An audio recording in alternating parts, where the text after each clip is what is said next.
don't know. She was cooperative. She was nervous. You know what? If this is a bunch of false allegations, then I want it cleared up too. From that claustrophobic interrogation room where Officer Daniel Holtzclaw insisted on his innocence, to the urban Oklahoma City neighborhood called the Northeast, Detective Kim Davis and her colleagues were working furiously to investigate a ballooning number of sexual assault allegations against the policeman. 3, 6, 12, and finally 13 women. What was the pattern of behavior when he would stop a woman, a potential victim? He would check their background first, and if it was convictions, drug use, prostitution, then he would target them. He would say, well, I need to search you. I need to make sure you don't have, and it would kind of start from there. As Holtzclaw begins preparing a defense, his family hires private investigator Brian Bates. I can confidently say Daniel did not do the things that he was charged with. Bates is well known in Oklahoma City as a video vigilante for posting videos of prostitutes and their customers caught in the act. Hey, Debbie. Running off the prostitution going on. He says because nearly all Holtzclaw's alleged victims have a history of drug abuse, prostitution, or outstanding warrants, they're not to be believed. We're dealing with a lot of people that their entire life is spent committing crimes. It's just a simple fact. Lying is second nature to committing these crimes. So, I know that you have a criminal record. Yeah, but I don't really want to talk about that. You don't want to talk about it? They are the perfect victim. Nobody's going to believe them. If you believe them, who cares? They're prostitutes. A prostitute can't be raped. Yes, they can. Yes, they can. So that's why he was picking these kind of women, because that's the perfect victim. Perfect victims, but far from perfect witnesses. The Holtzclaw private eye, Brian Bates, plays me several police interviews he says prove the women are not credible. Remember Carla Raines, the woman who says she was forced to expose herself? In her police interview, at first, she repeatedly denies she's a victim at all. Have you ever come to any contact where an officer has been inappropriate? No. You ever had to expose yourself to them? No. 5 times she says she's not a victim. Another alleged victim can't pick Holtzclaw out of a lineup. That's him. Okay. I think. Okay, well, I've got several photographs to show you, so. I'm not really sure. She couldn't identify Holtzclaw in a photo lineup. Right? They don't look at their face. Perhaps the most bewildering inconsistency, Holtzclaw is 6'2" with white and Japanese parents. But Sherry Ellis tells detectives the man who assaulted her in a schoolyard was a short, black man. Tell me your description of him. He's black. He's black male, Muscular. muscular. Is he taller than you or shorter than you? Like right here, maybe. Like that. So you think he's shorter than you? Yeah. You describe him as being like this to you, right? Mm-hmm. And you're about 5'10"? 5'11". 5'11"? Yeah. Daniel Holtzclaw's like 6'2". Oh, see. I still didn't know that. I mean, that's kind of a big difference, right? Yeah. Well, I really didn't pay any attention. I really didn't. I just knew it was being done to me. Does this trouble you at all that the descriptions are so far off?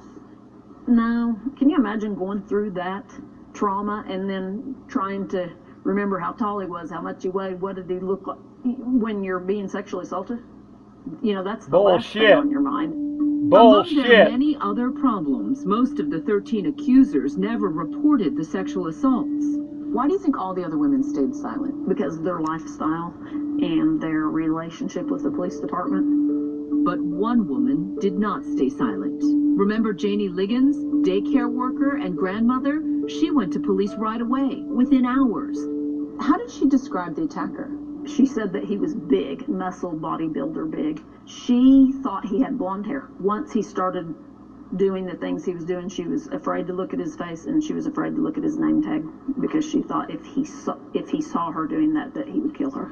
She may have gotten the hair color wrong, but not the color of his car. She describes an all-black squad car, which turns out to be an important detail. At that time, we were in the process of converting over to all black. Most of our cars were still black and white. One of the few officers driving a solid black car at the time, Daniel Holtzclaw. So in your mind, she was credible? Yes. But what about his credibility? When we come back, we'll hear what the former All-American athlete has to say for himself. I want people to hear from me. Our interview with the disgraced police officer Daniel Holdsclaw. Next. Fuck.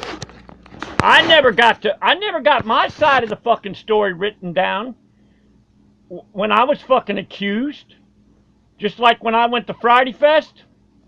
Piece of shit motherfucker Eric Wood and another motherfucker by the name of Gotti. Motherfuckers tried to block me from being able to go to Friday Fest, accusing me they don't want you down here anymore. And this one motherfucker, Eric Wood, tried to accuse me of fucking taking something. And when I called him on it, you can go on YouTube under Jimbikeman Friday Fest Cop Crimes. You can see I called him in the fucking act. So anyway, this is to be continued here. But what I think is going on, you'll notice that Kim Davis, detective, I think I've never heard of a cop, of anybody going through boxes and boxes and boxes of where he pulls over women there. And I find it awfully interesting. He's not looking for any white, not looking for any black, not looking for any, you know, other races. Why are they only just checking out only one fucking race? And then I'm wondering if on top of that, is this a lawsuit thing, a lawsuit bait thing? Just wondering. So anyway, this is to be continued here. 2020 continues with what the dash cam never saw. If the allegations against former Oklahoma City police officer Daniel Holdsclaw are true, he is a serial sex offender, a predator who used his power and position to prey on women. And this is with his patrol car. Yeah, he was very proud. But that is not how the Holdsclaw family sees it. There's just no way. There's not a fiber in my body that believes they did it.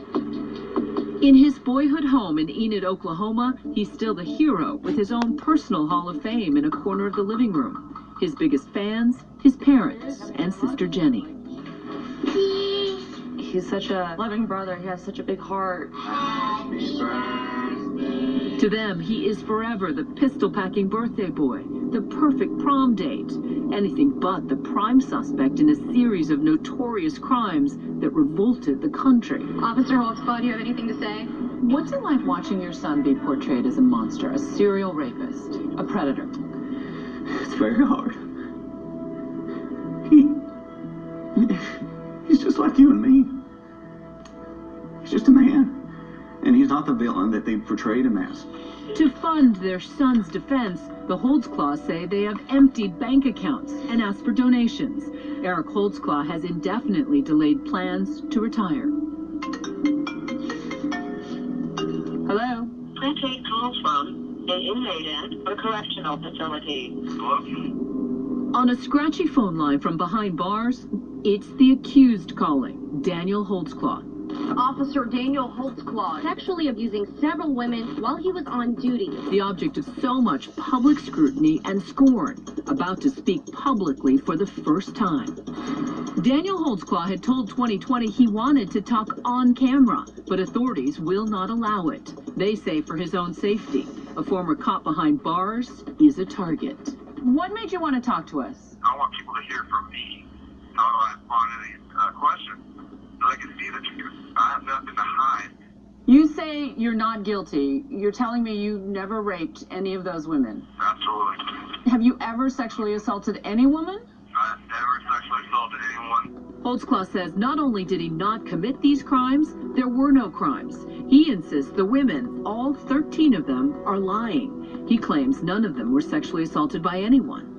Why would 13 women lie? Detectives approached these women and said, We have a tip that he's been sexually assaulted by an Oklahoma City police officer. It's basically giving them a lottery ticket to say yes. They went out and sought these people and planted the idea that, oh, we're investigating this officer that we think may have assaulted you. Could it be that you reverse engineered the investigations and put the power of suggestion into some of these potential victims' heads? You could do that. I mean, I guess, but I didn't. In our interview, Holtzclaw freely admitted that he did have interactions with all of the women.